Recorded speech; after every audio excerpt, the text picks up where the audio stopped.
नमस्कार दोस्तों, आज का डिस्कशन का टॉपिक है हमारा repo rate, reverse repo rate. इसके साथ ही हम ओपन मार्केट ऑपरेशंस के कॉन्सेप्ट को समझेंगे और लिक्विडिटी एडजस्टमेंट फैसिलिटी LAF के कॉन्सेप्ट को भी हम समझेंगे। ठीक है, तो चलिए शुरू करते हैं इस वीडियोस को। देखिए क्या होता है, आप RBI के बारे में अच्छे से जानते हैं। RBI क्या करता है? क्रेडिट कंट्रोल करता है। क्रेडिट कंट्रोल मतलब मार्केट में अगर पैसा ज़्यादा है तो RBI इस पैसे को खींचने की कोशिश करता है अपने पास। क्यों? जिससे मार्केट में पैसा कम हो जाए तो इन्फ्लेशन ना बढ़े। ठीक है, और जब मार्केट में पैसे की कमी होती है तो RBI जो है पैसा डालता है मार्केट में। क्यों? जिससे रिसेशन ना आए और लोगों के पास और इन्वेस्टर के पास, बिजनेसमैन के पास पैसा हो खर्च करने के लिए, इन्वेस्टमेंट करने के लिए, जिससे इकोनॉमी जो है लाइन पर आ पाए। ठीक है, तो RBI का काम होता है इन्फ्लेशन को कंट्रोल करना, और RBI इस काम को कई सारे तरीकों से करती है। जैसे कि हमने बैंक रेट की बात की, ठीक है, कैश रिजर्व रेशियो की बात की हमने इससे पहले वीडियो में, SLR की बात की हमने। ठीक है, तो ये सारी चीज़ें जो है टूल्स का यूज करता है RBI और इन्फ्लेशन को कंट्रोल करने के लिए और सप्लाई ऑफ मनी को कंट्रोल करने के लिए। उन्हीं में से एक इम्पोर्टेंट है आज जो हम डिस्कस करने वाले हैं, वो repo and reverse repo rate. ठीक है, अब ये क्या होता है, देखिए ये है RBI और ये है मार्केट।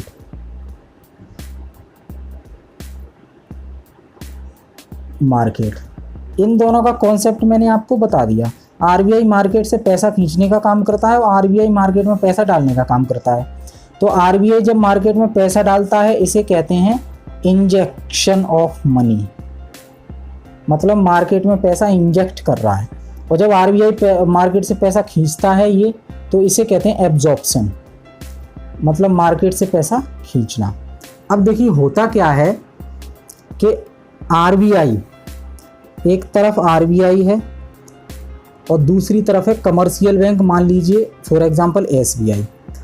तो जो भी कस्टमर को लोन चाहिए या बिजनेसमैन को लोन चाहिए वो कमर्शियल बैंक के पास जाते हैं, जैसे कि SBI, Punjab national bank, bank of Baroda etcetera. ठीक है, अब RBI क्या करता है, मान लीजिए जब RBI को लगता है कि मार्केट में जो है पैसा बहुत ज़्यादा हो गया है, अब जब मान लीजिए आपके मार्केट में पैसा बहुत ज़्यादा हो गया है लोगों के पास, तो लोगों की जेब भरी रहेंगी पैसों से।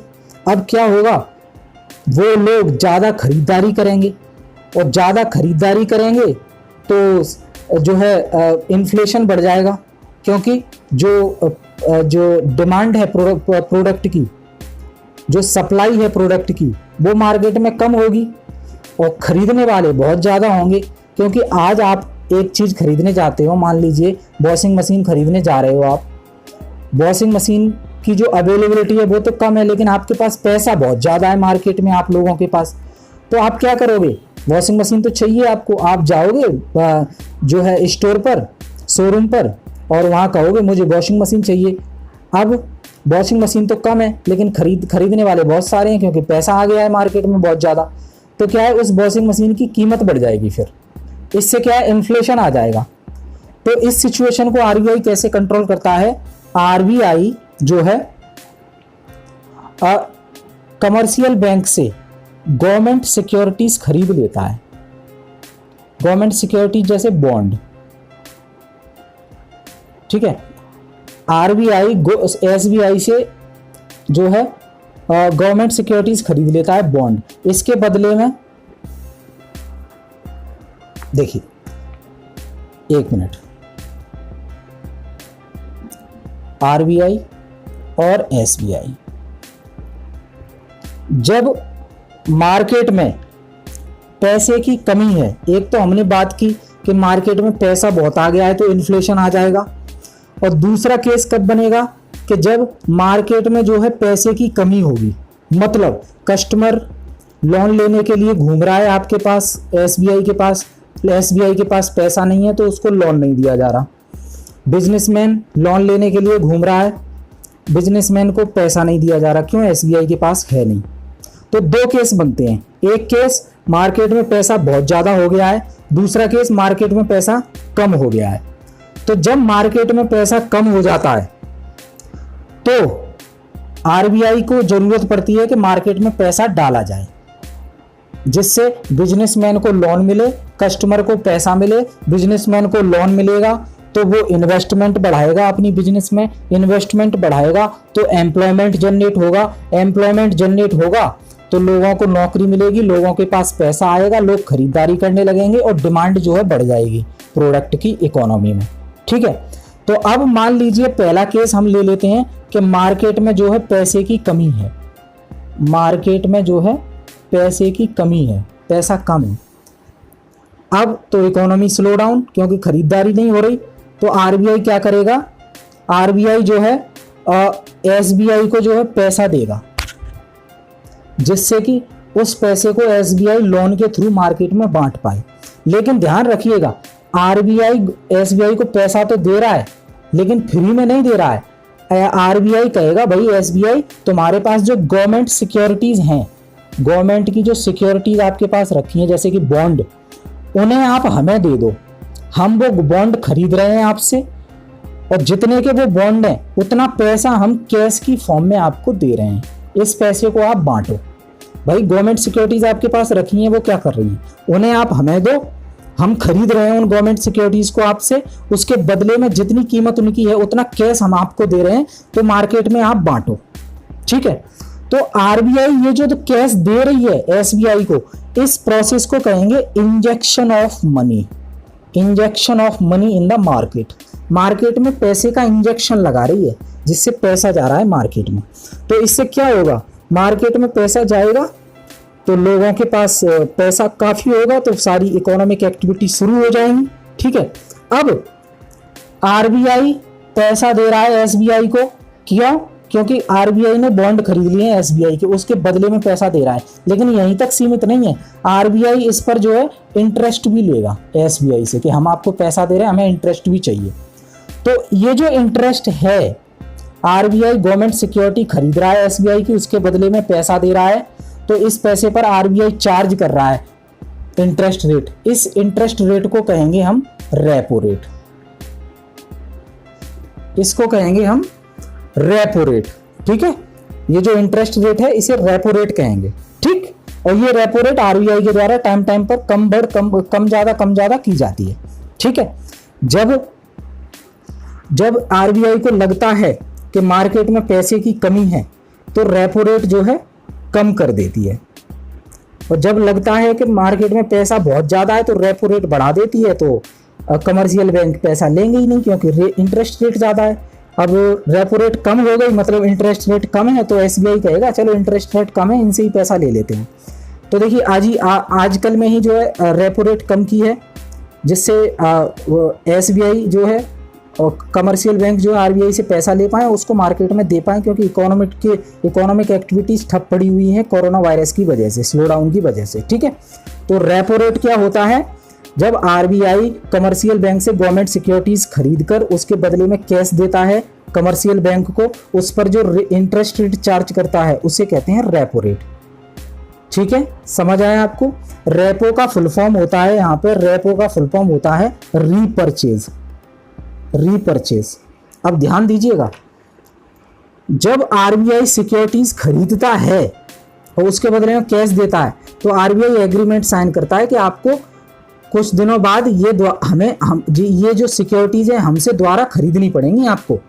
ये शॉर्ट टर्म होता है, ये जो प्रोसेस चल रही है ये शॉर्ट टर्म है, लॉन्ग टर्म नहीं है, कुछ ही समय के लिए, जैसे कि 7 दिन, 14 दिन, 28 दिन, 56 दिन, मैक्सिमम 56 दिन के लिए होती है। ऐसा नहीं है कि 56 दिन के बाद नहीं कंटिन्यू कर सकते, उसके बाद रिन्यू कर लो दोबारा से, लेकिन इसका पीरियड होता है 7 दिन के लिए ये लिया जा रहा है पैसा, या 14 दिन के लिए, या 28 दिन के लिए, 56 दिन के लिए। ठीक है, तो जब पैसा जो है आरबीआई दे रही है एसबीआई को, किसके बदले में? गवर्नमेंट सिक्योरिटीज खरीद कर एसबीआई को पैसा दे रही है आरबीआई, तो वहां पे एग्रीमेंट भी कर रही है कि आज हम आपकी सिक्योरिटीज खरीद रहे हैं, लेकिन ये आपको रीपरचेज करनी पड़ेगी। रेपो मतलब रीपरचेज करनी पड़ेगी आपको। रीपरचेज मतलब फिर आप दोबारा से हमसे सिक्योरिटी खरीद लोगे और हमारा पैसा हमें वापस दे दोगे, ठीक है। तो ये हो गया रेपो रेट। तो रेपो रेट को क्या कहते हैं? Injection of the money, injection of the money in the market by RBI, ठीक है, टू कंट्रोल रिसेशन, रिसेशन ना हो, स्लो डाउन ना हो। अब बात करते हैं रिवर्स रेपो की। अब देखिए, अब दूसरा केस है कि मार्केट में जो है, मार्केट में पैसा बहुत सारा आ गया है, मार्केट में जो है पैसा बहुत सारा है, तो पैसा बहुत सारा है, इन्फ्लेशन बढ़ रहा है, तो आरबीआई क्या करेगा? एसबीआई की जो गवर्नमेंट सिक्योरिटीज खरीदी थी उनको जो है रिटर्न कर देगा एसबीआई को कि भैया आप अपनी गवर्नमेंट सिक्योरिटीज ले लो, उसके बदले में हमें कैश दे दो। तो आरबीआई ऐसा क्यों कर रहा है? एसबीआई से कैश खींच रहा है अपने पास, मतलब एसबीआई के पास पैसा रहेगा ही नहीं, तो एसबीआई बांटेगा क्यों? ऑलरेडी इतना इन्फ्लेशन है, ठीक है। तो इस पर जो है आरबीआई अपनी जो है गवर्नमेंट सिक्योरिटीज बेच देगा और आरबीआई के पास जो गवर्नमेंट सिक्योरिटीज रखी हैं एसबीआई की उन्हें रिटर्न कर देगा और उसके बदले में एसबीआई से पैसा ले लेगा, ठीक है। तो जिस रेट पर एसबीआई से पैसा लेगा, आरबीआई जिस रेट पर एसबीआई से पैसा लेगा उसे कहेंगे रिवर्स रेपो, रिवर्स रेपो, ठीक है। समझ आया आपको? जब मार्केट में इन्फ्लेशन बहुत ज्यादा है तो आरबीआई जो है एसबीआई से पैसा लेगा, आरबीआई जो है एसबीआई से पैसा लेगा और एसबीआई उस पर जो है इंटरेस्ट लेगा, तो उसे कहेंगे रिवर्स रेपो रेट, ठीक है। समझ आया ये? अब ये जो प्रोसेस हो रही है ये पूरी शॉर्ट टर्म के लिए होती है, शॉर्ट टर्म, इसी को हम कहते हैं पूरे ऑपरेशन को open market operation, open market operation. इस पूरी प्रोसेस को रेपो रिवर्स रेपो की जो प्रोसेस है इसको हम ओपन मार्केट ऑपरेशन कहते हैं, ठीक है। तो ओपन मार्केट ऑपरेशन जो है आरबीआई के द्वारा कंडक्ट किया जाता है, आरबीआई के द्वारा टाइम टू टाइम कंडक्ट किया जाता है, ठीक है। तो इसके अंडर में जो है ये गवर्नमेंट सिक्योरिटीज खरीदती है आरबीआई बैंक से, ठीक है, और फाइनेंशियल इंस्टीट्यूशन से, और गवर्नमेंट सिक्योरिटी सेल करती है बैंक्स को और फाइनेंशियल इंस्टीट्यूशंस को, ठीक है। और ये जो गवर्नमेंट सिक्योरिटीज है आरबीआई सेल करती है बैंक को, कब? जब इन्फ्लेशन होता है, क्योंकि आरबीआई सिक्योरिटीज देगी बैंक को, बैंक से पैसा ले लेगी तो इन्फ्लेशन कंट्रोल में आएगा, ठीक है। और ये खरीदती है कब? जैसे आरबीआई जो है गवर्नमेंट सिक्योरिटी सेल करती है, सेल करती है, ठीक है। गवर्नमेंट सिक्योरिटी अगर आरबीआई देगी एसबीआई को तो उसके बदले में पैसा लेगी, ठीक है। और जब गवर्नमेंट सिक्योरिटी बेचेगी तो उसके बदले में पैसा आएगा, और जब गवर्नमेंट सिक्योरिटीज जो है लौटाएगी तो उसके बदले पैसा देना पड़ेगा। तो इस तरह से इन्फ्लेशन और रिसेशन को कंट्रोल करने के लिए ये ओपन मार्केट ऑपरेशन किए जाते हैं, ठीक है। अब रिवर्स रेपो रेट और रेपो रेट हमने समझ ली, ठीक है। जब जो है ये आरबीआई जो रेपो रेट है उसका मतलब होता है injection of liquidity by RBI through buying government bonds from banks, ठीक है, with an agreement to sell them back at a fixed date. Repurchase agreement होता है कि आपको कुछ दिनों बाद ये खरीदनी पड़ेगी, जबकि रिवर्स रेपो रेट क्या होता है? Absorption of liquidity by RBI through borrowing funds. RBI जो है एसबीआई से फंड बोरो करती है जब इन्फ्लेशन को कंट्रोल करने के लिए, ठीक है। तो ये ध्यान रखिएगा आप अच्छे से। तो अगर आरबीआई को लगता है कि मार्केट में मनी बहुत ज़्यादा है जो इन्फ्लेशन बढ़ा सकती है, तो reverse repo rate option use किया जाता है मार्केट से पैसा खींचने के लिए, जो एक्स्ट्रा पैसा है मार्केट में। ठीक है। दूसरी तरफ जब आरबीआई को लगता है कि मार्केट में पैसे की शॉर्टेज है, लिक्विडिटी की शॉर्टेज है, उस समय आरबीआई जो है रेपो रेट का यूज करती है to inject liquidity in the market. ठीक है। तो ये होते हैं रेपो और रिवर्स रेपो रेट। अब एक कॉन्सेप्ट बचता है हमारा एलएएफ का। अब भैया एलएएफ क्या होता है? देखिए, सपोज कीजिए कि हमारी इकोनॉमी में जो डॉलर है बहुत सारा आ गया है बाहर से। सपोज हमारी इकोनॉमी में जो डॉलर है वो बहुत सारा आ गया है बाहर से। ठीक है। अब वो डॉलर है वो पैसे में कन्वर्ट भी होगा। अब जो डॉलर है वो पैसे में कन्वर्ट भी होगा, तो क्या होगा? जो फ्लो ऑफ रुपी है वो बढ़ जाएगा। पैसे का जो फ्लो है, जो जैसे डॉलर है, ये इकोनॉमी में बहुत सारा आ गया है, अब इसको रुपी में कन्वर्ट करेंगे तो जो मार्केट है उसमें रुपी बहुत बढ़ जाएगा, इंक्रीज हो जाएगा रुपी। अब उस रुपी को कंट्रोल करने के लिए आरबीआई जो है रेपो और रिवर्स रेपो का यूज करेगी इस लिक्विडिटी को एडजस्ट करने के लिए मार्केट में। ठीक है। जो किसकी वजह से पैदा हुआ है? फॉरेन करेंसी की वजह से पैदा हुआ है, क्योंकि फॉरेन करेंसी ज्यादा आ गई इंडियन इकोनॉमी में, तो इसे ही हम कहेंगे लिक्विडिटी एडजस्टमेंट फैसिलिटी। बाहर की मुद्रा जो अपने देश में आ गई है अचानक से, उसको कंट्रोल करने के लिए जो है आरबीआई रिवर्स रेपो और रेपो का यूज करेगी, तो इसे लिक्विडिटी एडजस्टमेंट फैसिलिटी कहेंगे।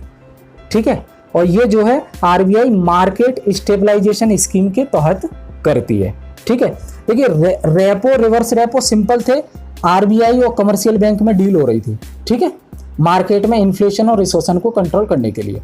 लेकिन जो एलएएफ है वो कॉन्सेप्ट स्पेशली यूज किया गया है जब विदेशी मुद्रा जो है भारत में बढ़ जाए, डॉलर बढ़ जाए, और जब डॉलर कन्वर्ट होगा तो रुपी बढ़ जाएगा उसकी वजह से। तो उस सिनेरियो को कंट्रोल करने के लिए आरबीआई जब फिर से रेपो रिवर्स रेपो का कॉन्सेप्ट यूज करती है तो उस पूरी प्रोसेस को लिक्विडिटी एडजस्टमेंट फैसिलिटी कहेंगे। ठीक है।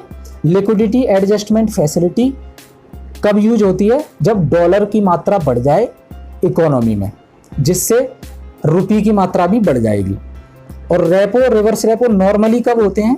ये नॉर्मल प्रोसेस है इन्फ्लेशन को, रिसेशन को कंट्रोल करने के लिए। ठीक है। तो हमने ओपन मार्केट ऑपरेशन समझा, लिक्विडिटी एडजस्टमेंट फैसिलिटी समझा, और रेपो रेट समझा, रिवर्स रेपो रेट समझा। Repo reverse repo short term period के लिए होते हैं, 7 दिन, 14 दिन, 28 दिन, 56 दिन, इसे बाद में रिन्यू भी किया जा सकता है। ठीक है। और रेपो और रिवर्स रेपो जो ऑपरेशंस होते हैं, इस पूरी प्रोसेस को ओपन मार्केट ऑपरेशन कहते हैं। ये आरबीआई टाइम टू टाइम इसका इस्तेमाल करती रहती है इन्फ्लेशन को, रिसेशन को कंट्रोल करने के लिए। और लिक्विडिटी एडजस्टमेंट फैसिलिटी कब होता है? जब मार्केट में विदेशी मुद्रा का भंडार बढ़ जाए, उसकी वजह से जो रुपी की जो रुपए बढ़ेंगे, जो उसकी फ्लो ऑफ रुपी बढ़ेगा, उसको कंट्रोल करने के लिए आरबीआई फिर से रेपो रिवर्स रेपो का यूज करती है, लेकिन इस केस को कहेंगे लिक्विडिटी एडजस्टमेंट फैसिलिटी। ठीक है। तो ये हमने डिस्कस किया। आई होप ये सारी चीज़ें आपको क्लियर हो गई होंगी। एक और चीज़ मैं आपको बता देता हूँ, इससे पहले जो वीडियो डाला था हमने, जिसमें हमने जो है बात की थी कैश रिजर्व रेशियो की और स्टैट्यूटरी लिक्विडिटी रेशियो की, एसएलआर और सीआरआर की, उसमें मैंने गलती से जो है 50 करोड़ रुपए की जगह एग्जाम्पल में मैंने 50,000 करोड़ रुपए बोल दिया था, तो उसको आप कंसीडर कर लीजिएगा। ठीक है। अब मतलब जो वैल्यू है वो उसमें कोई अंतर नहीं आया, सिर्फ बोलने में मेरे अंतर आ गया था। मैंने अचानक से 50 करोड़ बोलना था, मुझे लिख भी दिया था मैंने 50 करोड़, लेकिन बोला है 50,000 करोड़। ठीक है। तो आप उसको कंसीडर कर लीजिएगा। Thank you very much.